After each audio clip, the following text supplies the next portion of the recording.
Welcome to the Portal of Gains, guys. Today I've got one of my all-time favorite training sessions, by far the way that I feel I get the most benefit when it comes to just building my motor, just being a strong biker. This session is my go-to. So I think about it, guys, is there's no wincing pain, there's no high heart rate, we're mobbing out there. It's a really fun session, the best bang for your buck that you can get. Guys, I present to you today the aerobic limit ride. Why to do it, when to do it, how to do it, let's get out there. All right, guys, a little bit of context before we get going. I'll try and sum it up quickly because I'm gonna get into it more later in the video. Our aerobic zone is normally a pretty wide range. In my case, I'm working very aerobically between 200 and let's say 300 watts, basically. So what does this ride consist of? Maximum aerobic stress. We all know it. If our race is longer than, let's say, 90 seconds, the aerobic system is the principal contributor. So guys, this session, super simple. I want to spend as much time at this high end of that zone 2 as possible. So what am I going to do, guys? I'm going to go out. I've got 4 hours today. I'm going to go out, do a little bit of a warm up, and then click lap and try and do 4 hours at about 280, 290 watts average, as steady as I can on the pedals, get maximum aerobic stress. Let's hit the road. All right, guys, so we've done our little warm up. We're finally on open roads. It's time to click lap and get those gains started. 4 hours on the cards. Here we go.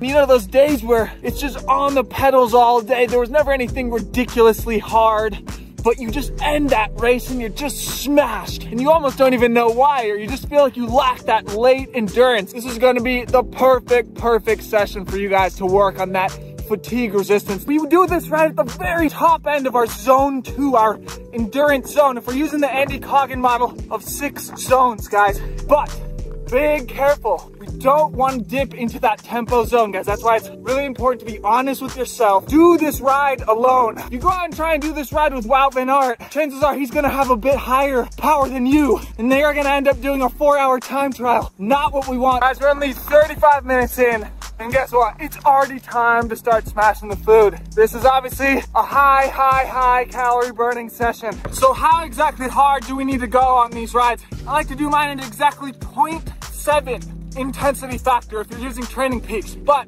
on an RPE scale, I like to think of it like this. If a 2 or 3 is your normal zone 2, good chatting with your buddies pace, this pace is a 4, okay? No suffering, but it's a notch up. 1 notch up. It's a slow burner, guys. There's no high heart rates, no searing pain in the legs. It's constant work. What we want is that last third of the ride to kind of be like, ooh, yeah, I'm definitely feeling it. I'm getting a little tired, not suffering, but I kind of want to stop going at this pace, knock it down a bit.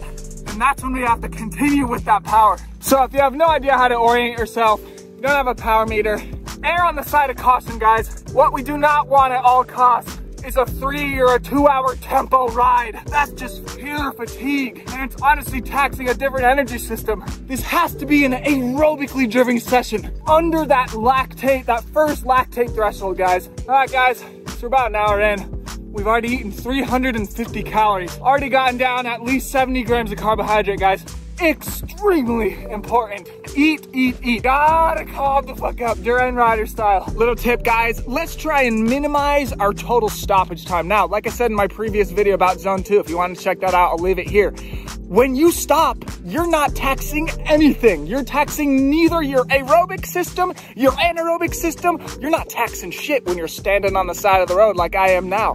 So guys, this is definitely not the ride to do with your homies. Stop at a cafe and chat for 45 minutes. Keep that aerobic stress going. Do it properly. For any gravel mobbers out there, this is a freaking great session, honestly. This is low key. What a gravel race is just whoever can ride at that upper zone 2 pace for freaking 9 hours. We're on the big climb of the day. I like to do a bit of low cadence work on these rides. Alternate 3 minutes low, 2 minutes high, just to kind of break up the session. Heart rate's been sitting around 145, in that range. For example, my heart rate at threshold's about 178. Good little pace. Honestly, the hardest part is when I try and talk to the camera. Holy shit, heart rate's almost at 170 right now. If only I didn't have to make these videos to try to become a famous YouTuber influencer. This ride would be fucking cake, yo. Try and force yourself on this session to eat while you're actually on the bike moving. It's a really good way to practice. You know, when you're doing a race, you're stressed out, you're going hard, you're fumbling through your pockets to try and get your food. It's hard to do. This is a good ride to practice it. You're kind of suffering. You gotta reach in your pocket, you gotta try and chew that food without choking yourself out. It's a tough thing to do, guys. Practice it on this session. All right, we got an hour and a half left. Time to stop, fill up the water bottles, binge out a bit. We have done 2.5 hours and we've eaten well over 1,000 calories, guys, well over. So we're binging out and we're gonna eat 500 more right now. 2 of these right now, binging out. Best thing about biking. Quick note, guys, this is not a training session that you're gonna do every day that you have an endurance ride. God, no. That is a fast track to overtraining the shit out of yourself. Much harder ride than your typical zone 2 ride. So plan it with your coach, program these sessions well, and they can be really beneficial. Now, do the world tour guys do this type of training? Definitely. Actually, the UAE team is big into this type of training. If you look at the files of a guy like Brandon McNulty or Pavel Sivikov, you're gonna see they're doing a lot of this type of training. All right, 3 hours in, guys, still going well, honestly. Apart from the tragedy that struck on the downhill, I got stuck behind a big old semi, had to coast. Lost a couple of watts on that, but it's all good. We'll punish ourselves with an extra couple of hours today. No, that's old Keegan shit. We're gonna be smart, not let that ruin our whole season. Keep mobbing, an hour left. All right, guys, so we only have about 15 minutes left. We've eaten well all ride. We're feeling still strong. There's no bonk in sight, but like I always say, always force that last morsel of food down those last 15, 20 minutes, just as a precaution. Those bonks will creep up on you guys. We all have been there. Don't let it happen. All right, guys, just finished the session. Honestly, it was freaking perfectly done.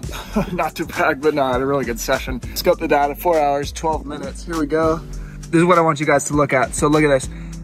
Average power, it's in Spanish because I'm a freaking Spain man. Average power, 274, normalized of 282. So, and perfectly spot on there, 0.70 intensity factor. So that means I was really nice and steady. There weren't any spikes. I minimized the coasting at all costs. Had that really good solid aerobic stress on. In total, on that ride, 4 hours and 12 minutes, we ate 1,800 calories, which tallies up to about 300 grams of carbohydrate, which is the most important part. That was freaking fun. I had a really good day despite the goddamn rain. God said it was gonna be sunny. Really good session, recommend it. So yeah. Thanks for watching the video. If you had a good session watching it with me, definitely shoot me a like, really appreciate it. Subscribe to my YouTube channel. Having a good time making vids, so yeah, see you guys.